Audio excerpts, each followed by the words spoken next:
Hello everyone, कैसे हैं आप सब। स्वागत है आपका मेरे यूट्यूब चैनल पे। आज इस वीडियो में मैं आपको बताने वाला हूं कि अगर आप अपना इनकम टैक्स का रिटर्न रिवाइज करना चाहते हैं तो कैसे रिवाइज करेंगे। Step by step complete process इस वीडियो में बताने वाला हूं एंड आपको एरर फ्री दिखाने वाला हूं कि वैलिडेशन कैसे करना है एंड अपना रिटर्न अपलोड कैसे करना है। ठीक है, कभी कभी क्या होता है कि आप वैलिडेट करते हैं, उसके बाद जब एरर आता है तो आप टेंशन में आ जाते हैं। ठीक है, तो हम क्या करेंगे, एक दो एरर्स जानबूझ के छोड़ेंगे। उसके बाद वैलिडेशन पे जब वो एरर आएगा तो उसको सॉर्ट आउट करेंगे। ठीक है, उसको सॉल्व करेंगे, जिससे कि आपको पता भी चल जाएगा कि अगर एरर आता है तो उसको सॉल्व कैसे करना है। तो वीडियो स्टार्ट करें इससे पहले अगर आप चैनल पे नए हैं, चैनल को सब्सक्राइब कीजिए, बेल आइकन प्रेस कीजिए। बेल आइकन प्रेस करने के बाद आपको ऑल पे क्लिक करना है ताकि मैं जब भी वीडियो को अपलोड करूँ उसके नोटिफिकेशन आपको मिल सके। तो आइए वीडियो को स्टार्ट करते हैं।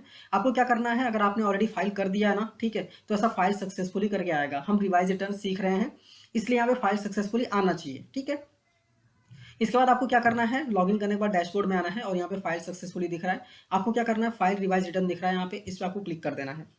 जैसे ही क्लिक करेंगे यहाँ पे असेसमेंट जो चूज करना है, ऑनलाइन मोड सेलेक्ट करना है एंड कंटिन्यू पे क्लिक कर देना है। क्लिक करने के बाद अगर आप फाइल करने जा रहे थे तो यहाँ पे ऑलरेडी रिज्यूम फाइलिंग आएगा, बट हम नया स्टार्ट कर रहे हैं। ठीक है, तो हम क्या करेंगे, स्टार्ट न्यू फाइलिंग। इसके बाद ऑटोमेटिकली सेलेक्ट आएगा इंडिविजुअल, हमें कंटिन्यू पे क्लिक करना है। क्लिक करने के बाद यहाँ पे मैं आपको आइडिया 2 बता रहा हूँ। ठीक है, क्योंकि सैलरी इनकम है, कैपिटल गेन इनकम है, अदर सोर्स इनकम है, तो ये सारी चीज़ें आइडिया 2 में आती हैं। तो मैं आपको आइडिया 2 यहाँ पे बता रहा हूँ। आपको proceed with idea, basically idea 2 select करना है एंड प्रोसीड विद आइडिया 2 पे क्लिक कर देना है। यहाँ पे लेट्स गेट स्टार्टेड का ऑप्शन मिल जाएगा, इस पर आपको क्लिक करना है।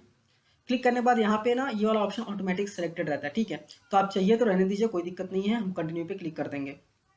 क्लिक करने के बाद यहाँ पे आता है कि आपको कौन कौन से स्केड्यूल्स चाहिए। जनरल में पहला स्केड्यूल इंपॉर्टेंट होता है, फिर हम क्या करेंगे, इनकम वाले स्केड्यूल में आएंगे।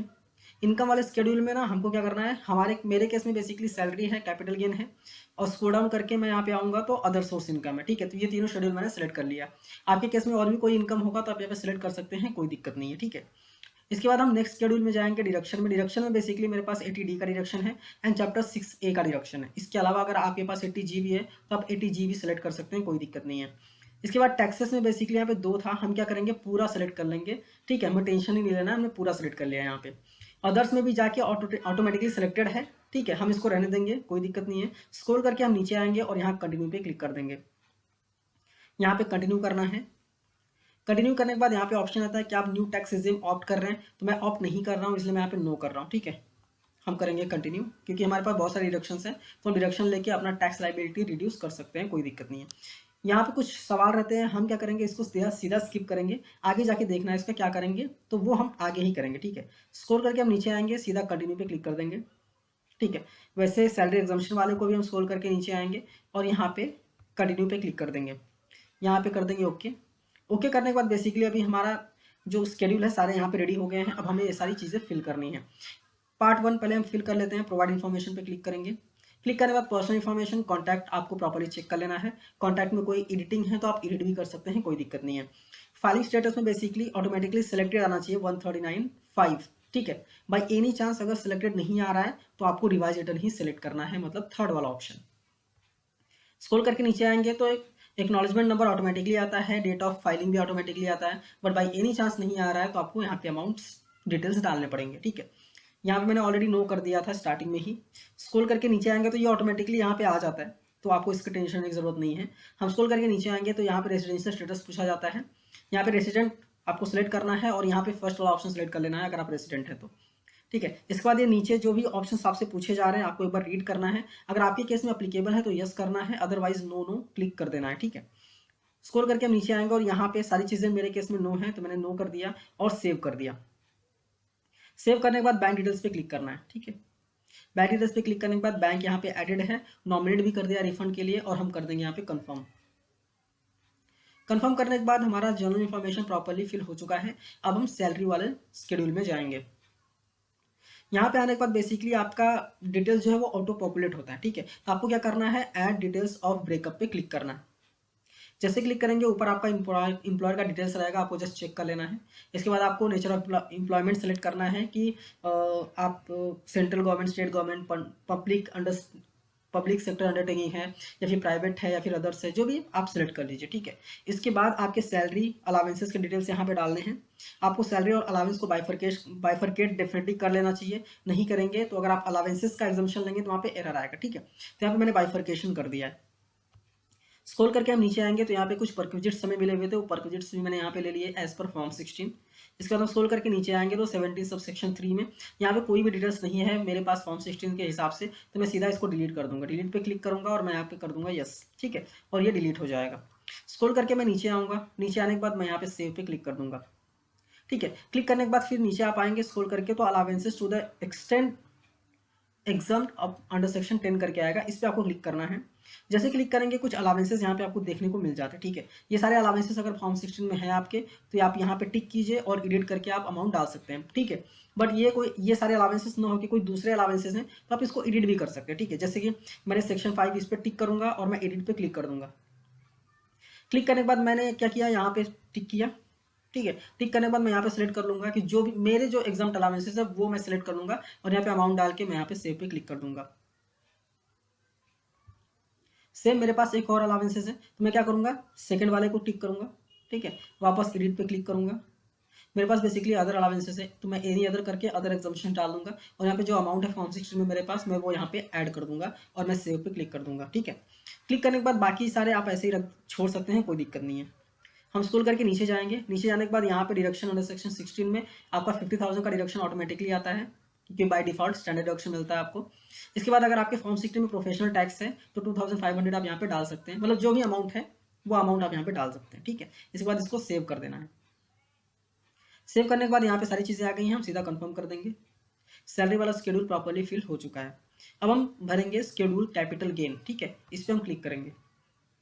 मेरे पास दोनों कैपिटल गेन है, short term and long term दोनों, मैं दोनों यहाँ पे सिलेक्ट करूंगा, ठीक है। सेकंड वाला ऑप्शन एंड थर्ड वाला ऑप्शन, और मैं क्या करूंगा, कंटिन्यू पे क्लिक कर दूंगा। क्लिक करने के बाद बेसिकली यहाँ पे दोनों ऑप्शंस आ जाते हैं। मैं पहला वाला आपको बताता हूँ, फर्स्ट वाले पे क्लिक करना है, ये शॉर्ट टर्म के लिए होता है बेसिकली, और आपको क्या करना है, ऐड डिटेल्स पे क्लिक कर देना है। क्लिक करने के बाद यहाँ पे सेक्शन 11A करके आएगा, 111A, इस पर आप जैसे टिक करेंगे तो ये सारी चीज़ें यहाँ पे ओपन हो जाएंगी। आपको सेल वैल्यू डालना है, value of consideration, cost of acquisition डालना है, मतलब कितने में खरीदा था आपने, फिर कॉस्ट ऑफ इंप्रूवमेंट वगैरह कुछ तो होता नहीं है शेयर्स में जनरली। एक्सपेंसेस अगर आपने कोई किए हुए तो एक्सपेंसेस आप यहाँ पे डाल सकते हैं, ठीक है। तो यहाँ पे डाल देता हूँ सारी चीज़ें। मैंने यहाँ पे सेल डाल दिया, परचेज डाल दिया, ये रहा मेरा लॉस हुआ है बेसिकली, ठीक है। तो मैं क्या करूँगा, स्क्रॉल डाउन करूँगा और यहाँ पे ऐड पे क्लिक कर दूंगा। क्लिक करने के बाद मेरा शॉर्ट टर्म कैपिटल गेन यहाँ पे आ गया है। अब लॉन्ग टर्म भी डालना है मुझे, तो लॉन्ग टर्म के लिए मैं सेकंड वाले पे क्लिक करूंगा, 112A पे, और ऐड डिटेल्स का ऑप्शन आ जाएगा, इस पर आप क्लिक कर देना है। क्लिक करने के बाद यहाँ पे बेसिकली एक शेड्यूल भरना पड़ता है, तो आपको क्या करना है, व्यू शेड्यूल 112A पे क्लिक करना है। क्लिक करने के बाद यहाँ पे ऐड डिटेल्स का ऑप्शन देखने को मिल जाता है। आपके पास बहुत सारे डिटेल्स हैं तो आप CSV टेम्पलेट डाउनलोड करके अपलोड कर सकते हैं उसको फिल करके, बट आप ऐड डिटेल्स करके एक दो डिटेल्स आप डाल सकते हैं, कोई दिक्कत नहीं है। तो ऐड डिटेल्स पे हम क्लिक करेंगे। क्लिक करने के बाद यहाँ पे ना पहला वाला ही ऑप्शन आता है कि पहले ये आप सिलेक्ट कीजिए कि आपने शेयर्स या फिर यूनिट्स जो हैं उसको कब एक्वायर किया था। तो अगर आपने आफ्टर 31 जनवरी एक्वायर किया था वो आप सिलेक्ट कर लीजिए, लेकिन अगर आपने आफ्टर किया था तो ये ISIN code, name of share, units, ये सारी चीज़ें आपको फिल नहीं करनी पड़ती है।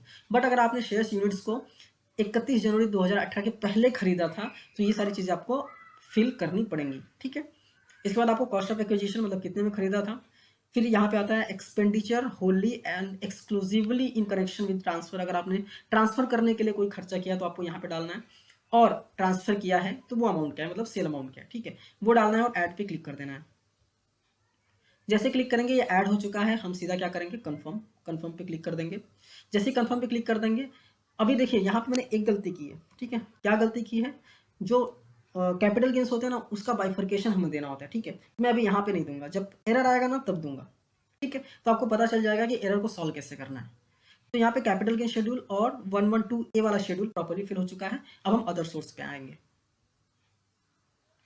अदर सोर्स में बेसिकली यहाँ पे dividends and interest amount automatically fill हो चुका है, बट मेरा डिविडेंड का अमाउंट जो है वो रॉन्ग है, प्रॉपर्ली नहीं आया। तो मैं क्या करूंगा, डिविडेंड पे टिक करूंगा, टिक करके एडिट पे क्लिक कर दूंगा। एडिट पे क्लिक करने के बाद मेरा जो एक्चुअल वाला अमाउंट है वो अमाउंट डालूंगा मैं यहाँ पे, और फिर मैं सेव पे क्लिक कर दूंगा। जैसे ही क्लिक करूंगा ये अमाउंट फिल हो चुका है, कोई दिक्कत नहीं है। इंटरेस्ट का अमाउंट भी प्रॉपर्ली है, कोई दिक्कत नहीं है, ठीक है। इसमें स्क्रॉल डाउन करना है, जब आपके पास डिविडेंड रहता है ना तो डिविडेंड का बाइफर्केशन देना पड़ता है आपको, ठीक है। डिविडेंड के बाइफर्केशन के लिए हम स्क्रॉल करके नीचे जाएंगे। नीचे जाने के बाद 10 वाले ऑप्शन में आना है, information about accrual receipt of income from other source, ठीक है। यहाँ पे सेकंड वाला ऑप्शन रहता है डिविडेंड में बेसिकली क्या करना है आपको डिविडेंड बाइफर्केशन डालना है क्वार्टरली वाइज, यहाँ पे पीरियड्स लिखा हुआ है, उस पीरियड वाइज आपको बाइफर्केशन डालना है पूरा, ठीक है। आपको देख लेना है डिविडेंड कब कब कितना कितना आया था वो ऐड करके यहाँ पे डालना है, और टोटल डिविडेंड अमाउंट जो है जो आपने ऊपर डिविडेंड डाला था ना उससे मैच करना चाहिए। ठीक है, तो वो डाल दिया है मैंने, और मैं क्या करूँगा यहाँ पे कन्फर्म पे क्लिक कर दूंगा। क्लिक करने के बाद अदर सोर्स प्रॉपर्ली फिल हो चुका है। ठीक है, आप चाहे CYLA जो है, BFLA, CFL ये जो है इस पर आप टिक करके आप सीधा सेट ऑफ करके बाहर आ सकते हैं, कंफर्म हो जाएगा, कोई दिक्कत नहीं, ये सारी चीज़ें ऑटो फिल करके आती हैं। ठीक है, हम स्क्रॉल करके नीचे आएंगे।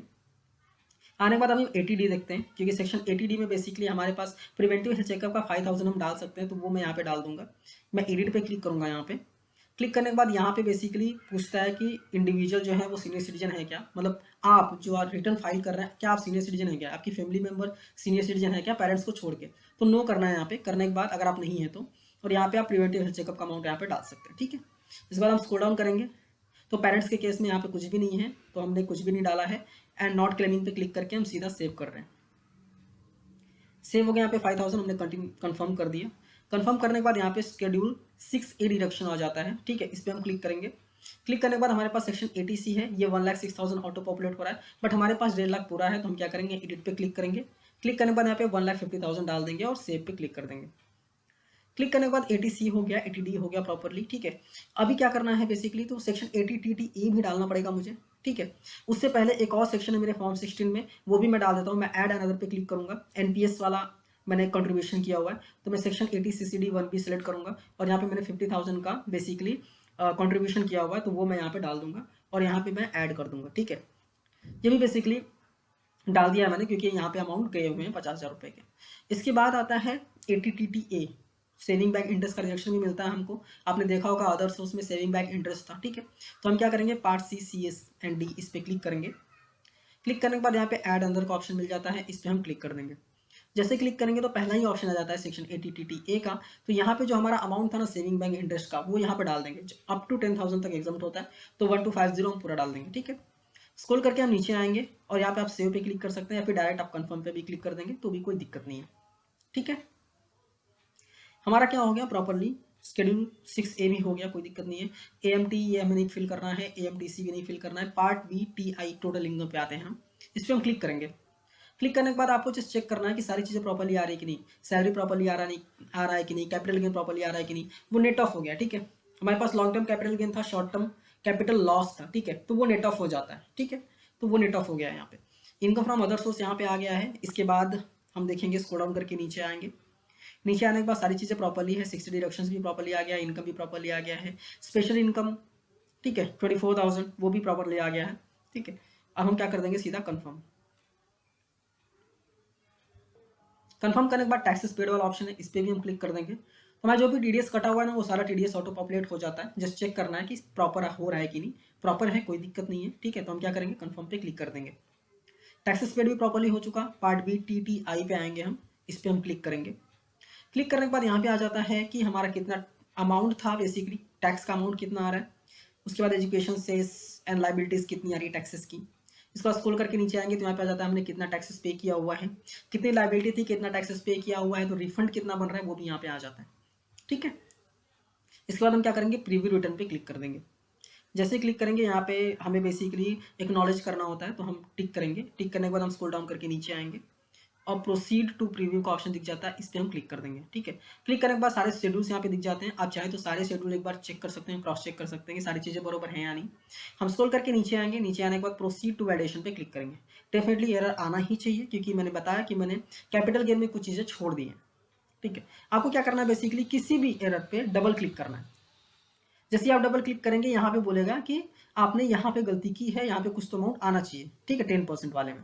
ठीक है, लेकिन कौन सा अमाउंट आना चाहिए ये हमें नहीं पता, तो यहाँ पे बताता है कि the total of all the quarter of respective capital gain must be equal to the final figure of schedule BFLA। ठीक है, तो अभी हमें BFLA देखना पड़ेगा, BFLA में फाइनल फिगर क्या है। ठीक है, तो हम स्क्रॉल करके नीचे आएंगे और हम सीधा कैंसिल करेंगे। इसको कैंसिल करने के बाद बैक टू शेड्यूल करेंगे। ठीक है, उसके बाद हम आ जाएंगे BFLA पे। ठीक है, BFLA पे जाते हैं। जाने के बाद कौन सा था 10% वाला ना, लॉन्ग टर्म कैपिटल गेन 10%। यहाँ पे देखिए अमाउंट कितना है 24,000। ठीक है, मेरा प्रॉफिट था, जो लॉस था, प्रॉफिट लॉस को नेट ऑफ करने के बाद 24,000 तक का प्रॉफिट आया है। ठीक है, जो कि 24,000 तक का है, तो ये बेसिकली टैक्सेबल तो नहीं है। ठीक है, क्योंकि अप टू 1 लाख तक तो एग्जम्प्ट है, तो यहाँ पे टैक्सेबिलिटी की बात नहीं हो रही, यहाँ पे सिर्फ ये है कि आपने अमाउंट नहीं डाला है। तो ये 24,136 जो है वो मुझे डालना पड़ेगा। तो मैं स्क्रॉल डाउन करके नीचे आऊँगा। आप कंप्यूटर सेट ऑफ कर सकते हैं, कोई दिक्कत नहीं है। ठीक है, इसके बाद हम आ जाएंगे कैपिटल गेन पे। जैसे कैपिटल गेन पे आएंगे तो वापस सारी चीज़ें आ जाती हैं, तो हमको सीधा कंटिन्यू करना है। ठीक है, कंटिन्यू करने के बाद यहाँ पे हम देखेंगे ना 24,136 यहाँ पे भी दिख रहा है। तो हमें क्या करना है, एफ वाला इन्फॉर्मेशन था, approval and receipt of capital gain 24,136। तो हम वापस यहाँ पे आएंगे। अभी यहाँ पे भी क्वार्टरली वाइज बाइफर्केशन आपको देना है। ठीक है, कि कौन से क्वार्टर में कितना प्रॉफिट हुआ था, तो आप यहाँ पे बाइफर्केशन दे सकते हैं, कोई दिक्कत नहीं है। ठीक है, जहाँ पे प्रॉफिट है, ठीक है, उस लॉस को नेट ऑफ करके आप दे सकते हैं। अगर आपको बोल रहे हैं कि किसी एक क्वार्टर में लॉस आ रहा है, माइनस में आ रहा है अमाउंट, बट आप माइनस में टाइप नहीं कर पा रहे हैं, तो आप प्रीवियस क्वार्टर से उसको नेट ऑफ कर दीजिए। ठीक है, टोटल करके कितना अमाउंट आना चाहिए, टोटल करके 24,136 आना चाहिए। ठीक है, 24,136 आ जाएगा पूरा टोटल करके। स्क्रॉल करके आपको नीचे आना है, ऐड पे क्लिक करना है और कंफर्म पे क्लिक कर देना है। ठीक है, यहाँ पे कंफर्म पे मैं क्लिक कर दूंगा। ठीक है, ये एरर था बेसिकली। अब वापस हम पार्ट बी टीटीआई पे जाएंगे। इसके बाद हम प्रीव्यू रिटर्न पे क्लिक करेंगे। क्लिक करने के बाद वापस प्रोसीड टू वेरिफिकेशन करेंगे। फिर वापस से आप चाहे तो फॉर्म देख सकते हैं, कोई दिक्कत नहीं है। प्रोसीड टू वैलिडेशन वापस क्लिक करेंगे। क्लिक करने के बाद यहाँ पे वैलिडेशन सक्सेसफुल हो गया है, कोई भी एरर नहीं आया है। ठीक है, तो एरर आता है तो कैसे सॉल्व करना है, आई थिंक आपको एक आइडिया आ गया होगा कि आपको डबल क्लिक करना है, वो एरर के पास लेके जाएगा। आपको जस्ट देखना है कि क्या एरर है एग्जैक्टली। ठीक है, उसको सॉल्व करना है। प्रोसीड टू वेरिफिकेशन का ऑप्शन देखने को मिल जाता है आगे, इस पर क्लिक करना है। आप ई वेरीफाई नाउ कर सकते हैं। ठीक है, अगर आप खुद अभी ई वेरीफाई नहीं कर रहे, वेरीफाई लेटर कर रहे हैं, तो आपको ध्यान देना है 30 दिन का टाइम है आपके पास। उसके बाद आप ई वेरीफाई नहीं कर पाएंगे, आपका रिटर्न इनवैलिड हो जाएगा। ठीक है, तो हम क्या करेंगे, नाउ करेंगे एंड कंटिन्यू पे क्लिक करेंगे। क्लिक करने के बाद आधार ओटीपी आता है हमें। ठीक है, तो हम क्लिक करेंगे और कंटिन्यू पे क्लिक कर देंगे। क्लिक करने के बाद यहाँ पे आई एग्री पे क्लिक करना है और जनरेट ओटीपी पे क्लिक करना है। ओटीपी आएगा, ओटीपी डालना है और वैलिडेट पे क्लिक कर देना है। जैसे ही क्लिक करेंगे आप एक फाइनल क्वेश्चन आता है कि आप फाइनल कंफर्मेशन आता है कि आप सबमिट करना चाहते हैं, क्योंकि आप सबमिट कर देंगे तो आप मॉडिफाई नहीं कर पाएंगे। तो हम सबमिट करना चाहते हैं तो हम सबमिट पे क्लिक कर देंगे। जैसे क्लिक करेंगे यहाँ पे आ जाएगा you have successfully filed and e verified the return. ठीक है, यहाँ पे आप एक्नॉलेजमेंट डाउनलोड कर सकते हैं। यहाँ पे आपका mobile number, email ID, acknowledgement number आ जाता है। ठीक है, तो आपको मोबाइल पे भी मैसेज आता है, ईमेल आईडी पे भी आपको मैसेजेस आ जाते हैं कि आपका रिटर्न जो है वो फाइल हो चुका है। तो आई होप आपको क्लियरली समझ में आ गया होगा कि अगर आप अपना इनकम टैक्स का रिटर्न रिवाइज करना चाहते हैं तो कैसे रिवाइज करेंगे। स्टेप बाय स्टेप जो प्रोसेस है वो भी समझ में आ गई होगी। मैंने यहाँ पे ITR 2 बताया। आप किसी और ITR का स्टेप बाय स्टेप प्रोसेस जानना चाहते हैं तो मुझे आप कमेंट करके बता सकते हैं। ये वीडियो कैसी लगी मुझे डेफिनेटली बताइएगा। वीडियो अच्छी लगी है तो लाइक कीजिए, अपने दोस्तों के साथ भी शेयर कीजिए, और ऐसी ही वीडियोज़ देखने के लिए चैनल को सब्सक्राइब करना मत भूलिए। मिलते हैं नेक्स्ट वीडियो में। Thank you for watching and all the best.